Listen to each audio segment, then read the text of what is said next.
Welcome to the Private Lending Insider Podcast, where we offer education, expert guidance, and access to reliable private capital, empowering real estate investors to successfully develop affordable and workforce housing.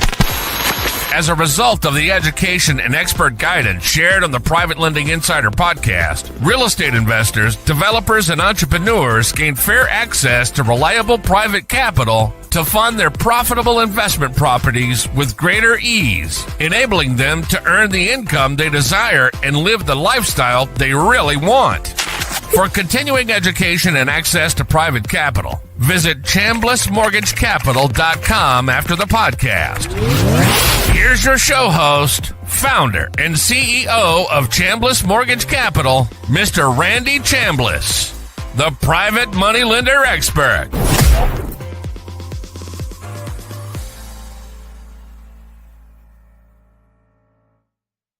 Happy Thursday to you. I'm Randy Chambliss, the private money lender. Listen, welcome to the Private Lending Insider Podcast, episode number 8. Listen, I am super excited here. We have a brother that's going to be blessing you all tonight. So make sure you have something to write with, something to write on. If you're watching the replay, make sure you hit an 8, right? Just type an 8 in the comments. But listen, I don't want to waste no time. Let me share a little bit of information. Like from starting his life in Nigeria, without parents and in a third world country, lacking running water, to becoming a highly successful entrepreneur, transformational teacher, and top network marketer who has built a global, like I want you to catch this, a global organization impacting tens of thousands across multiple continents and generating tens of millions of dollars in annual revenue. As a multiple six-figure annual income earner, Mr. Wilkins, you heard that right, Mr. Jarrod Wilkins has been recognized as one of the top 1% producers in his company, as well as a documented 7-figure income earner in the network marketing professional. As a professional, Mr. Wilkins isn't just an entrepreneur. He's a transformational teacher. That's a difference. Redefining personal growth and empowerment. He explains that while motivational speaking inspires action, transformational teachers create awareness of where people are today and why they act the way they do. But more importantly, it empowers them to envision and become something greater. Listen, as a highly sought after speaker, Mr. Wilkins commands and packs audience international, from conventionals to seminars, leaderships, to podcasts like this, right? So without further ado, Mr. Jarrod Wilkins, are you there, sir? Absolutely. Randy, can you hear me okay, sir? I hear you loud and clear, good brother. Yes, sir. Well, it's so good to be on here to share space with you today and really just kind of talk through some things. I know we've got a lot of people all over the world that will be listening to our conversation on this podcast tonight. So I'm honored. I'm excited to be able to do it. Absolutely. So listen, I am absolutely humbled. The listeners, going to get a lot of value out of here. So I gave the audience kind of like a quick snippet of background of where you are today. But obviously, you can't have the success that you've been having, you and your wife, Miss Portia, unless you had to, one, make a couple of decisions early on in your life and to be able to learn some lessons. So kind of take us back from where you first started and bring us through where you are right here today, sir. Well, it's a quick story. I'm nobody special and nothing special, but this is episode 8, and 8 stands for new beginnings. And how fitting to have a conversation about my beginning when it comes to being in sales, being in marketing, being in entrepreneurship. I was just like so many people. I was against being in direct sales. I was against being in network marketing because of what somebody influential in my life had actually told me, which was my father. And so I literally came to be introduced to this profession, or to the profession of direct sales, coming to save a friend of mine who was about to get duped into becoming a part of a company in the space. And so, it was a telecommunications company, one of the older companies that's still around today. And they've done, I think they're the largest seller of long distance and telecommunication services in the world. But nonetheless, I never got started with that company. But that was one of the forums, Randy, that planted the seeds for me, because I went to an event to go save my friend. And at that event, I met a man. Isn't that how story goes all the time? I met a man, all right? I met a man and I saw this guy on stage, and he was very polished. He was very professional. He was talking about, what they had been able to do, what they had been able to accomplish in his wife. He was dressed very professional. And although I didn't get started with that company, I believe that event started my journey down the path of being an entrepreneur. And it was a few years later that I ended up getting involved with a company. And I got involved with that company because I met another man. And this man became my mentor in my first 12 years as an entrepreneur in the direct sales space. He really taught me the business. He taught me not network marketing. He taught me marketing and networking. And those are the two skills you really need when you're building any business. You need to learn how to network. You need to learn how to market. That's why so many people struggle initially being successful in business. They don't know how to network because they've been programmed, like many of us, don't talk to strangers. Well, how you gonna network when you are having the conscious thinking paradigm saying don't talk to strangers? Well, you don't even want to talk to strangers offline, Randy, or online, and that's where people struggle with business. And so from that process of meeting that man in 2004, I didn't start making a whole lot of money. As a matter of fact, Randy, I didn't even earn $100,000 in commissions or in profit. Not my first year. I didn't earn it my second year. I didn't earn it my third year, fourth year, fifth year, or sixth year. Matter of fact, I didn't even earn $100,000 for my first 6 years combined.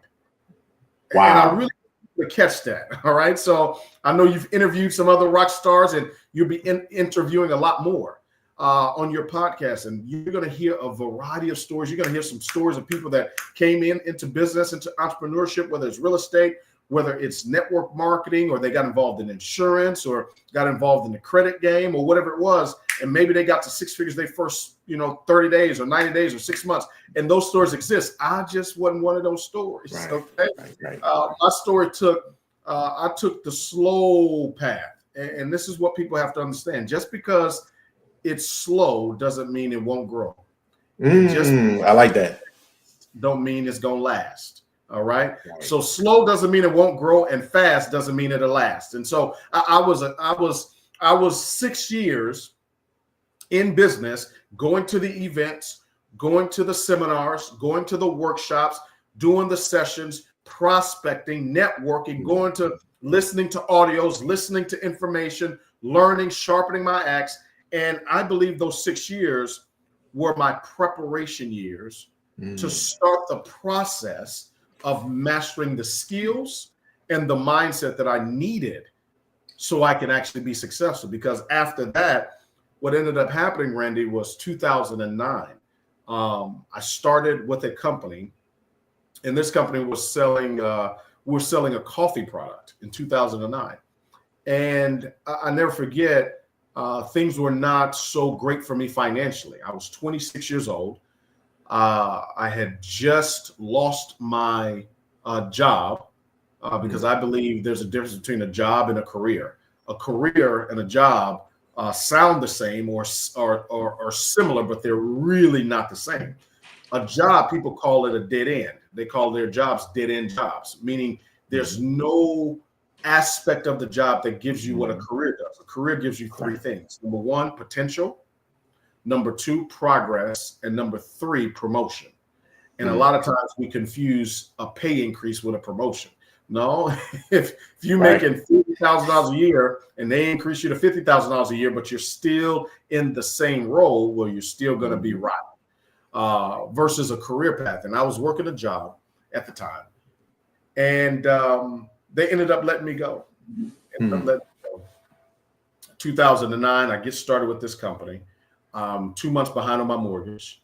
I had just gone into foreclosure on an investment property I had bought. So I've got a foreclosure on my credit file at the time. I'm 2 months behind on the mortgage I was living in the home I was living in. Wow. was up for foreclosure. I'm going through a repo on one of the cars that we had at the time. Just had my daughter Chandler. She's now 15, but this is 2009. So just had her February 2009, and things were not looking good at all. I had gotten a phone call about that business a year prior in September 2008, and I said no to it. I said no, I didn't want to be involved because I had failed at the other ones. I hadn't made money, hadn't made anything substantial, so I was looking for a real career.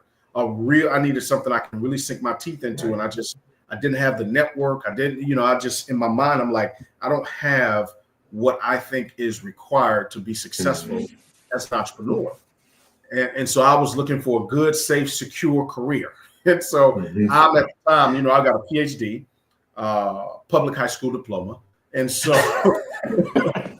I'm applying like crazy, man. Monster, hot jobs, career builder, all of them were my friends, right? I'm sending in my resume, but this is 2008, 2009, when we're going through a recession in the U.S. And in the grand scheme of the world, we were going through what they call a global financial crisis because of the real estate market, because of what was going on in mortgaging and lending, specifically in the subprime market. And so I found myself in this interesting place where I got to provide for this daughter of mine and her mother, and I don't have the means to do it. And so I'll never forget, after submitting my resume so many times, I finally I'm doing interviews. At that time, we're doing phone interviews, and I got one oil and gas company. They called me, did the phone interview. He said, man, I love it. Love your energy. Love your experience. You've been in sales. Why don't you come on in for a follow-up interview in person? So I get in my car. I'm excited. I drive. I go to the follow-up interview, and the interview's supposed to be at 1 o'clock. I get there at 12:30 because, to be early is to be on time, and to be on time is to be late. So I get there early. I'm sitting in the lobby at 12:30. 1 o'clock comes around. I'm already signed in. The interviewee doesn't come to get me. 1:30 comes around. I'm still sitting there. The lady in the front says, just give him a minute. He's still with some people in the back. He's meeting with somebody else in the back. I said, oh, no problem. I ain't got nothing else to do. This is that good, safe career that I'm looking for. Oil and gas. I'm in Texas. This is what I've been waiting on, It's got to be from on high. And so I'm waiting. Randy, 2 o'clock comes. 2 o'clock. The meeting starts. The appointment's supposed to be at 1. It's 2 o'clock. And he's still back there. 3 o'clock comes. And I see him walking out of his office with the guy that he had been meeting with. Come to find out, Randy, he had just offered the guy the job. That's why they're back there filling out information, talking, hit it off. I think they were had the same alma mater, went to the same school. Just that was his blessing. And he says, man, since you've been waiting here for so long, why don't you come out to the back with me and let's just talk and let's see if there's anything we can do together. So I going back in the office. I'm still poised because I've been reading the personal self-development books. I've been reading Grow Rich by Napoleon Hill. I've been reading The Strangest Secret. I have been reading Secrets of the Millionaire Mind. So all of those books had taught me to have a positive mental attitude. And so I had to practice this stuff now that this situation had presented itself to me. So I go back there. I'm still astute. I'm still fired up. I'm still positive. We go through the whole interview process. He said, man, you're very sharp, man. You're gonna have a prosperous future. Just not gonna be with us. I said, oh, no problem. I appreciate the interview and appreciate your time. I shake his hand and I leave. I leave out. I go get in my car. I'm riding dirty. I ain't got no insurance and I'm almost on E. That's dirty. Oh, I'm riding dirty, Doc. I'm riding dirty, but I got clean hands and a pure heart. But I know that's right, brother. I know that's right. So I get back to the house and I get a phone call from a business partner of mine. He says, hey, man, I talked to our former mentor about that company that we said no to a year ago. He says he says he will meet with us. I said, oh, okay. Let's meet with him then. I ain't got nothing else going. Let's meet with him. So that night, I never forget, Randy, we go meet with him at his house. we get there and we're talking, we're catching up on all the success that has happened. I ask him, hey, so how's business? He says, oh man, business is booming, man. He said, by my 6th month, starting from scratch, starting from zero, when I talked to you about it, my cash flow right now is about a little over $150,000 a month right now. I said, whoa. Oh, okay. I guess people are drinking that coffee. Right. So he ends up drawing out a business plan. Randy, we were talking so late and we didn't have a chance to order any food. So we had gotten some popcorn. He had some popcorn at his country club. And so we were using these napkins. Obviously, you're eating the butter popcorn, you use these napkins to wipe your hands.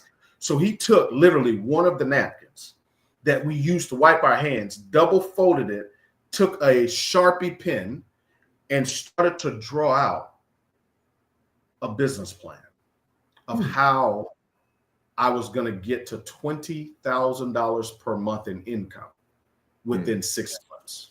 Now, Randy, I had never made $20,000 a month in direct sales or as an entrepreneur doing anything. I had never made $20,000 a month working a job. Randy, I had never even made $10,000 a month. So he's drawing out a plan for a person that had never produced those types of profits. That point. That's right. So I'm sitting there and we get down to the finality of it. And he says, you got to do this, this, this, and this. And I said, I'm willing to do it. I'm willing to do it. He says, all right, here's what we're going to do here. He says, there are 3 ways to get started in this business. $200 to get you started, $500 or $1,400. I said, okay, I can scrap up, if you give me a day, I can scrap up the $200. He said, oh, really? I said, yeah, just give me 24 hours. I'm going to see if I can move some stuff around, but I'm going to get started with that $200. He said, that's fine. But if you get started, Randy, with that $200, you can't work with me. No, you don't understand. That's the whole purpose of I'm joining this. Yeah, I said, no, you don't get it. I'm broke right now, and I know broke is a subjective term. Some people, if they make $100,000 for the month, they feel that they broke. I said, no, I'm broke for real. I ain't got it, I ain't got it, but I can go get it because I'm gonna see if I can borrow that $200. He says, no. I said, okay, if you give me 48 hours. I believe I can come up with the 500. He says, Jarrod, if you're serious and you want to work with me, a multimillionaire, you're going to come up with that $1,400, and it better not take you a whole day to do it. So, wow. I thought to myself, Randy, I said, if this does not work, it's going to be his fault, not mine. Right. So I went home that night. The next morning, I called my dad. I said, Dad, I'm behind on my mortgage. The other home investment property foreclosed on. The guy that I did the deal with was a guy you introduced me to, who's one of your friends. My lights are off. I don't even have $150 to pay my light bill. My daughter and her mother are staying at the grandparents' house right now because she's breastfeeding and we don't want the milk to spoil. So we took all of the milk that she had pumped, took her and my daughter to the grandma house. And so my dad said, well, how much you need? I said, just the mortgage payment for this month, and I'll try to figure out the rest. So he wired me $2,000. I took that $2,000 and I got started with that package. I didn't pay the mortgage. Different mindset. So now this gotta work, right? This is that faith talk we hear about often. This is that, hey, get rich or die trying conversations we hear about. Now I'm out there. I'm out there now. If this the don't pressure work, is on, right? Oh man, it's about to be on like a plate of neck ball. So I get started with that $1,400 pack, and I get back to the house, and I tell my daughter's mother what I'd done. She said, "That's stupid. Should have paid the mortgage. What we gonna do? We about to get kicked out." She says, "A real man would work a job at McDonald's to take care of his family." That's deep, Jarrod. Wow. Randy, I jumped out of that bed She was sitting up next to me. I jumped out of that bed. I ran to the bathroom, turned on the water faucet, jumped in the tub, laid in a fetal position, crying so she couldn't hear me with all the water. Yes, sir. Yes, sir. I stayed in that tub so long that by the time I got out, she had already gone to bed. Wow. I did not get back in the bed with her because I did not want to be caught sleeping with the enemy. I went downstairs and got on that couch, and all I kept saying all night long is, I'll never be broke again. I kept repeating it. I will never be broke again. I said it for so long, my tongue was numb. I had tears coming down the side of my face. And you know, you get them tears that slide down, they burn. I still feel the burn today. They were burning, man. It was like my heart had been broken. My spirit had been shattered. But I was affirming, I will never be broke again. I will never be broke again. I fell asleep saying that. I woke up the next morning, I'll never be broke again. And I kept saying it. I got my stuff together. I'll never forget, took my phone. I'm driving down the road. I called T-Mobile, got a phone. I got an extension on my phone for another couple of weeks. I went to a hotel, Randy. I didn't have the money for a hotel room, but I went to a hotel that we used to use to do events at this particular hotel here in Houston. It was a Marriott. I walk inside. They know who I am because we've come there many times before. I walked to one of the rooms where we would do the meetings that we would have every week. And I pulled the door and it was open. I said, good. I went into that meeting room, turned on the lights, plugged up my phone, took out a list of people that I had written down. I had about 127 names on a list of people. And I started making phone calls to those people because my mentor had told me he would do 4 meetings, 4 presentations for me to share this business and these products and services with the people from my network. And so I started making phone calls. I had 42 people tell me, yes, they would come to my event. Out of the 42, 27 of them showed up. Out of the 27, 13 of them got involved in business with me. My first week in that business, Randy, I made almost $3,000 from all the fast commissions and bonuses and all of that.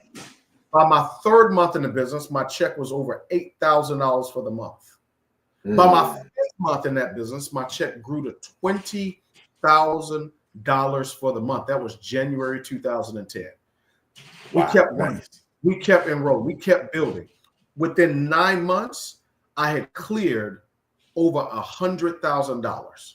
Within my first year, I made $117,000 in that business. My second year, I made $213,000. My 3rd year, I made $315,000. My 4th year, I made $432,000. I earned my first million by the time I was 30. And everything in my life changed after that. Not only my mindset, not only my skill sets, my belief set changed. My cars changed, my homes changed, my zip code.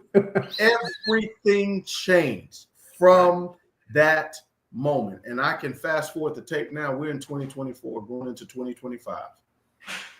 Randy, I have never been broke again since the day I laid on that couch and cried and declared, I will never be broke again. So that's my story, brother, and I'm sticking to it. Man, oh man, that's an amazing story, you know. And I appreciate this, and I'm speaking on behalf of all the listeners because that transparency means a lot. Because most people see certain mentors at a pinnacle in their career, but don't understand the journey that they had to go through.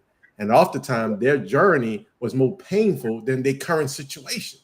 And so when they hear that transformation that you have taken on, that's what means a lot from their transparency. So one, mindset. You touched on it a couple of times. Yes. You touched on a couple of books.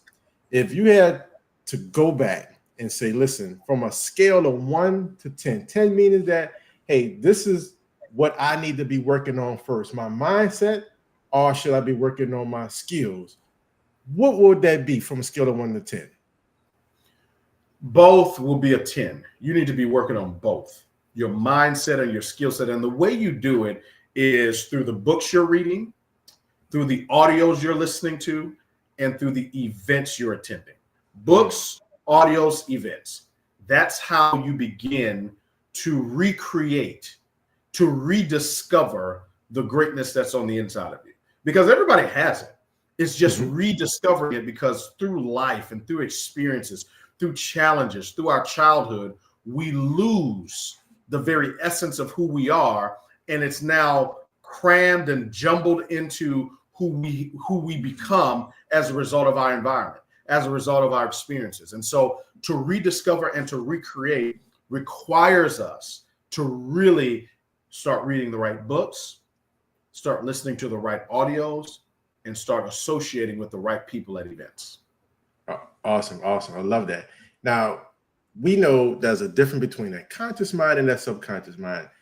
Tell me a little bit about how important it is in your life, in your journey, to be able to get those affirmations. Like you mentioned, I will never go broke again. I will never be broke again. How important reprogramming that paradigm and creating a new subconscious program? Man, it becomes a religion, right? Specifically, what I mean by religion, it's your anchor. It becomes what I have to do daily. So, for example, for those of us that work out, we can tell when we've missed days or a week of working out. Whatever you do consistently, it becomes habitually. Whatever I do consistently becomes now a part of me permanently.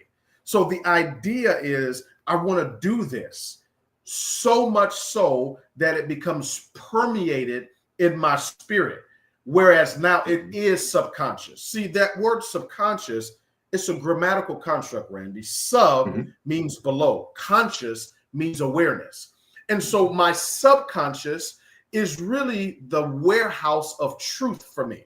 Whatever I believe as not a truth, but the truth is in my subconscious. So the programming that all of us have growing up creates a truth for us, or the truth for us. Whereas if you've been told you ain't gonna never be nothing, you just like your daddy who wasn't nothing, you know, black people ain't gonna make no money, or white people are racist, or, you know, women belong in the kitchen. If these are part of your programming, no matter how old you grow to, you very seldomly will grow up. You will only grow old. So your subconscious is what you have to consciously change. And the way you consciously change your subconscious is, number one, you have to become aware.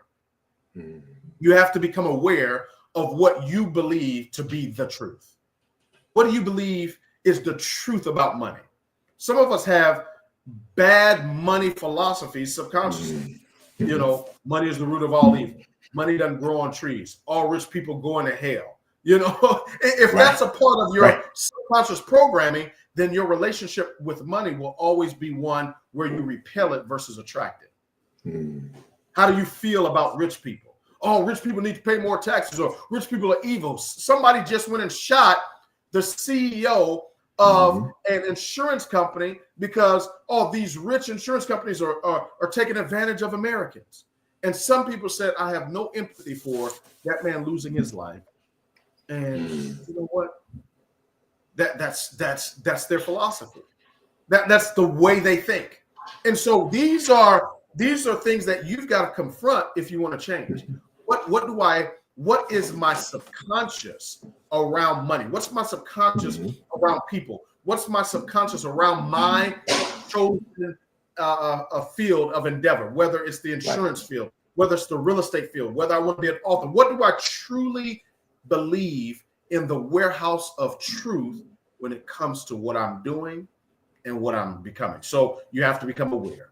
Number two, you have to, after you become aware, you have to accept what you're aware of. Take personal responsibility, as I always say. Take personal responsibility. Yes. Once you are now become aware of it, now you accept it. All right. You know what? I am lazy. Yeah, no, you got me. I'm lazy. You know, it ain't my mama, it ain't my daddy, it's me, oh Lord, standing in the prayer. I'm lazy. All right. So you go through that, right? You got to accept. You know what?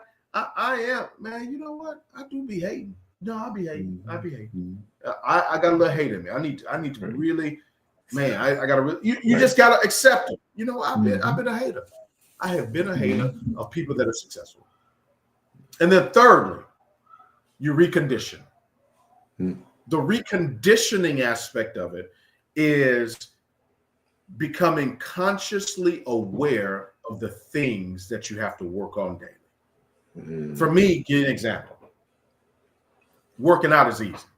I've been working out most of my life, going to the gym. That's my anchor. I love it. Get on the treadmill, do some burpees, hit the weights. That's just what I do. You know what I had to start doing though? I had to become more conscious about what I'm eating. Why? My blood pressure shot up. I've got high blood pressure runs in our family on both sides of my family. So I had to become conscious about blood pressure. Why? Because it's the silent killer. It causes strokes. It causes heart attack. It causes so much stuff. My blood pressure has shot up. I was like, oh my goodness. Okay, I got to be conscious now. Now I'm aware. Oh, I'm aware it's high. I've got to accept that it's high. And then I contribute to it by what I'm eating. I'm not drinking enough water. I'm not sleeping. I'm not, you know what I mean? I'm eating too much salt. I'm taking in too much sugar. You follow me?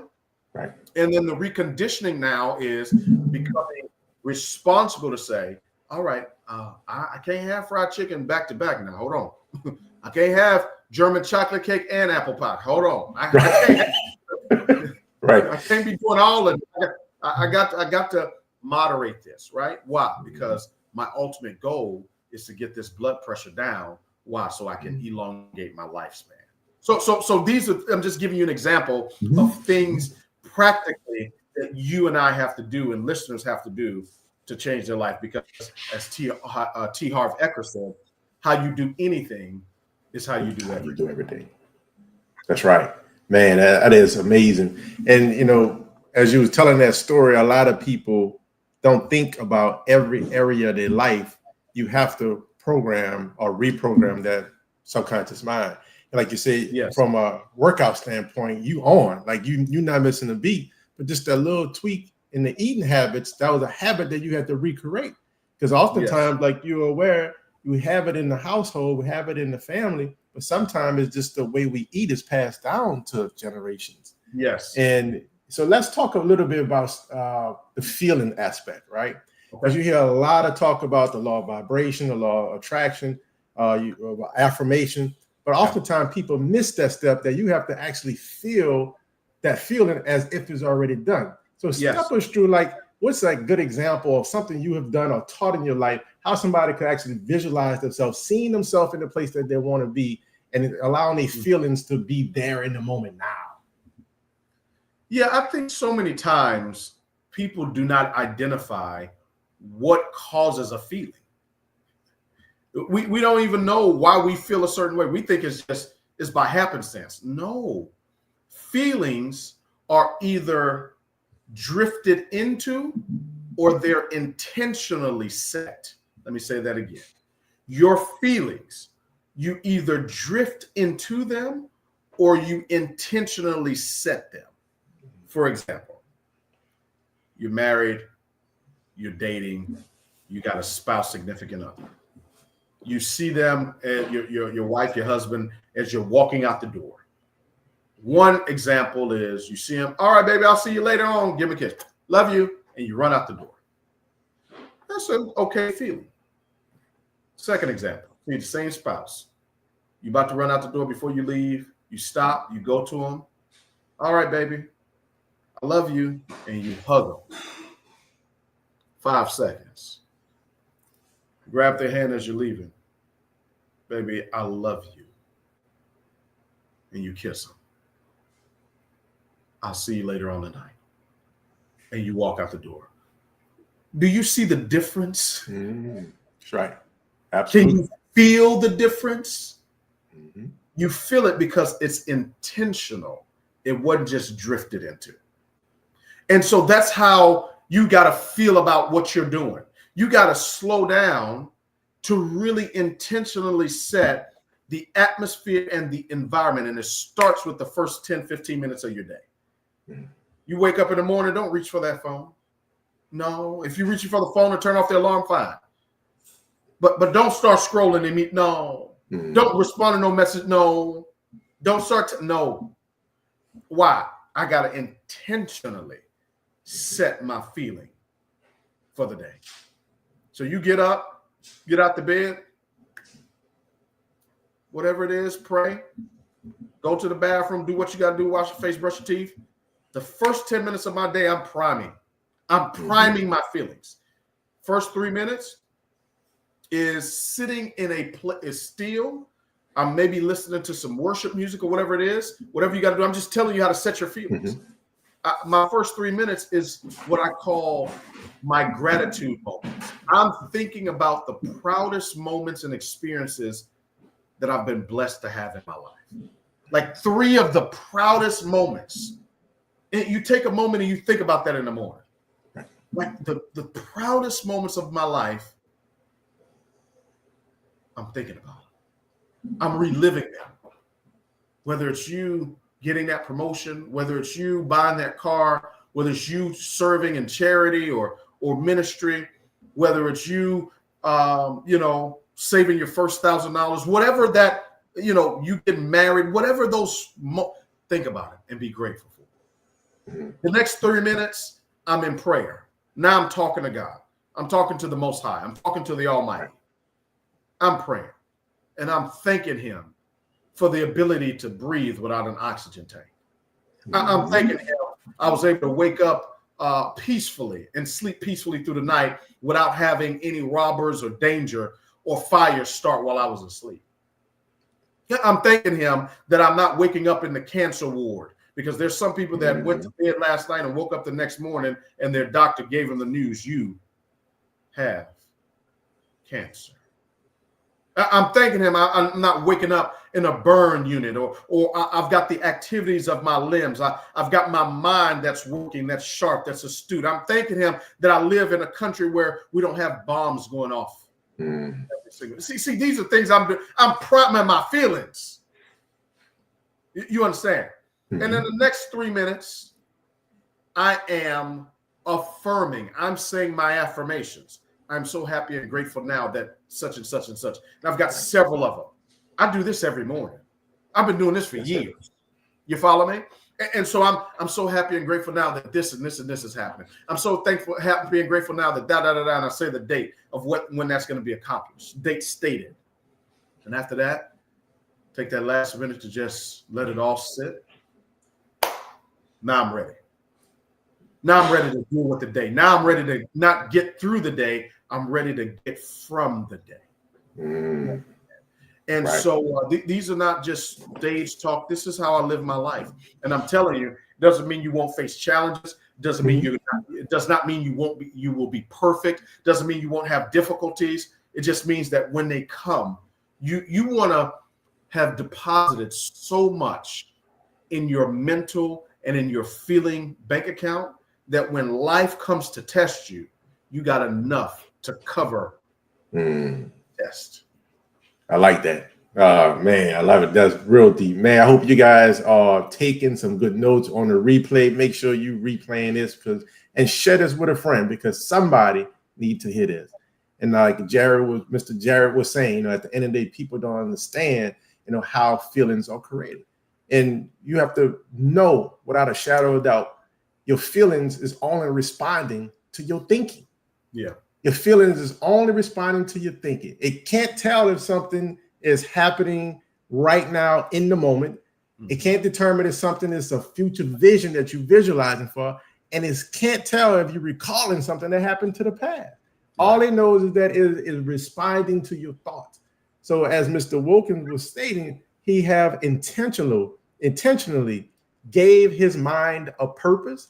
Yep. And then he also told his feelings how to feel. Yep. And so now that you put yourself in that state of you gave your mind a purpose, you told your feeling how to feel, So now tell us about the action piece, right? Because a lot of people miss that part. And before you jump in, I just want to share this real quick. I've learned a long time ago that successful people make decisions very, very quickly and change them very, very slowly, if they even change them at all. Yeah. But unsuccessful people makes decisions very, very slowly. Let me talk to my pastor. Let me talk to my mama and them, and change their decision very, very quickly. Yeah. And my perspective, Mr. Wilkins, is that they don't have that vision. Mm-hmm. They don't believe it, and they just all over the place. So tell us about the action part. The action part is the easy part.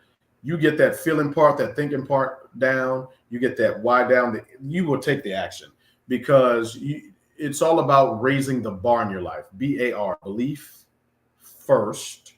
Everything we've talked about today so far has been about the belief. You've got to increase that. Once that's increased, action will follow. Once action follows, results will come. So when a person is not happy with their results, they always run to their actions. I said, no. You skip the step. Go to your belief. I love it. You know, I've learned, my wife and I, for a while back, we was studying and learning together, and then we came up with something similar. We call it a BEAR, BEAR.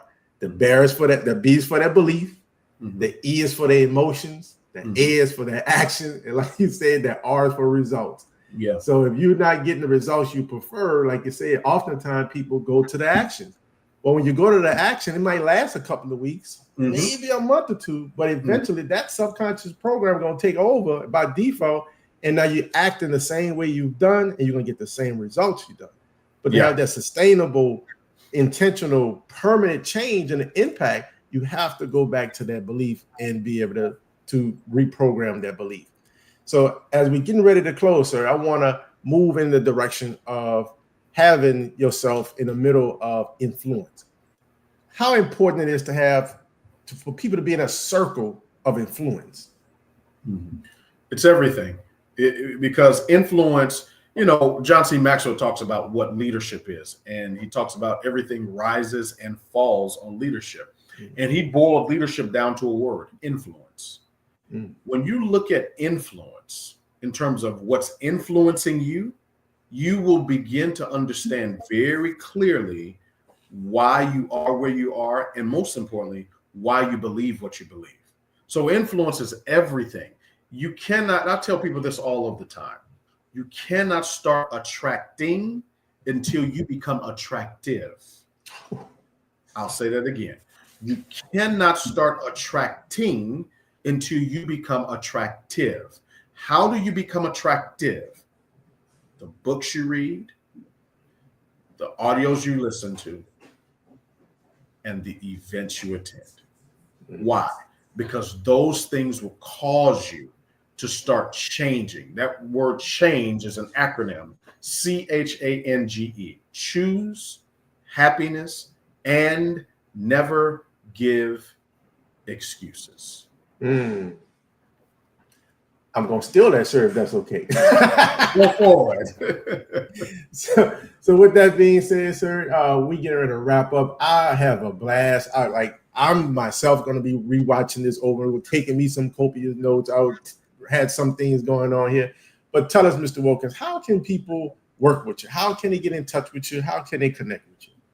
Man, I'm on every platform there is to be on. I'm on Facebook, I'm on Instagram, I'm on YouTube, I'm on LinkedIn, I'm probably still on MySpace. So anybody that's looking for me, you can find me, because it's no longer good enough in this modern way of business and world to be at the right place at the right time. You got to be in all the places at all of the times. And so connect with me there. For those of you that are looking for transformation in your mind, transformation in your belief, transformation in your life, whether it's for you as an individual or an institution, company, or whatever it is, I am looking forward to connecting with you, because I am assigned to people just like you. Well, awesome. Well, that is. Thank you, big bro, for coming on, man. It was a joy.